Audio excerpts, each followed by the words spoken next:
मंगलवार को प्रधानमंत्री नरेंद्र मोदी शिवगिरी तीर्थ यात्रा की 90वीं वर्षगांठ और ब्रह्म विद्यालय की स्वर्ण जयंती में शामिल हुए।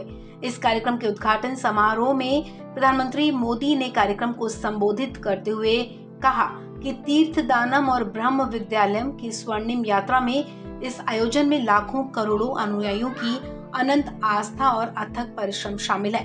पीएम मोदी ने कहा कि मैं सभी अनुयायियों और श्रद्धालुओं को शुभकामनाएं देता हूं। वाराणसी में शिव की नगरी हो या वर्कला में शिवगिरी, भारत की ऊर्जा का हर केंद्र हम सभी भारतीयों के जीवन में विशेष स्थान रखता है।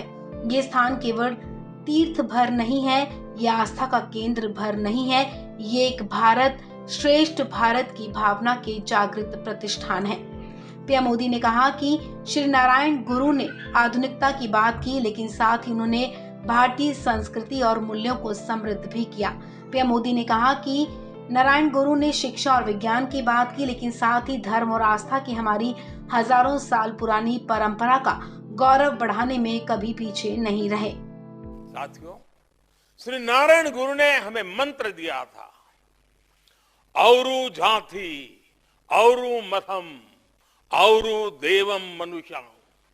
उन्होंने one cast, one religion, one God, इसका आह्वान किया था।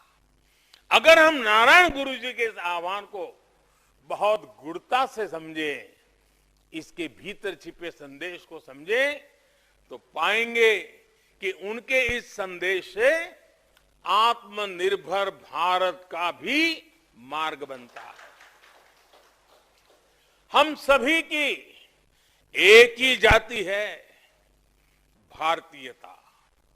हम सभी का एक ही धर्म है, सेवा धर्म, अपने कर्तव्यों का पालन। हम सभी का एक ही ईश्वर है, भारत मां के 130 करोड़ से अधिक संतान। श्री नारायण गुरु जी का one cast, one religion, one God आह्वान हमारी राष्ट्रभक्ति की भावना को एक आध्यात्मिक ऊंचाई देता है। हमारी राष्ट्रभक्ति शक्ति का प्रदर्शन नहीं, बल्कि हमारी राष्ट्रभक्ति मां भारती की आराधना, कोटि कोटि देशवासियों की सेवा साधना है। हम इस बात को समझते हुए आगे बढ़े, श्री नारायण गुरु जी के संदेश का पालन करें, तो दुनिया की कोई भी शक्ति हम भारतीयों में मतभेद पैदा नहीं कर सकती। और ये हम सब जानते हैं कि एकजुट हुए भारतीयों के लिए दुनिया का कोई भी लक्ष्य असंभव नहीं है।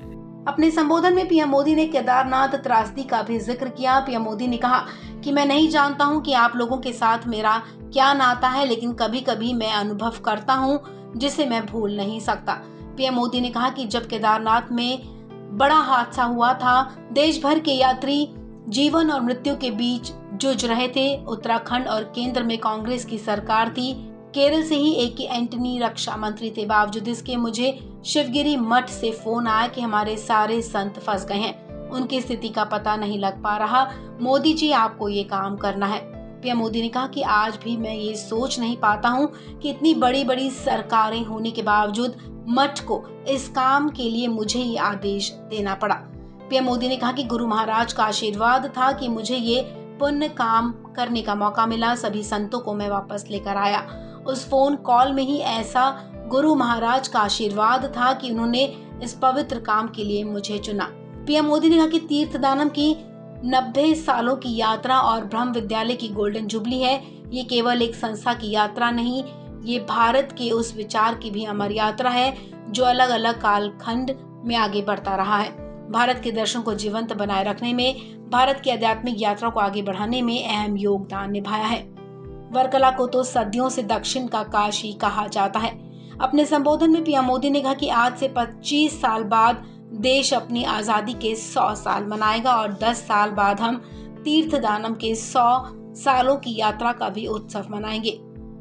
इन 100 सालों की यात्रा में हमारी उपलब्धियां वैश्विक होनी चाहिए और इसके लिए हमारा विजन भी वैश्विक होना चाहिए। इस खबर में फिलहाल इतना ही। तमाम अपडेट्स के लिए आप बने रहें वन इंडिया हिंदी के साथ।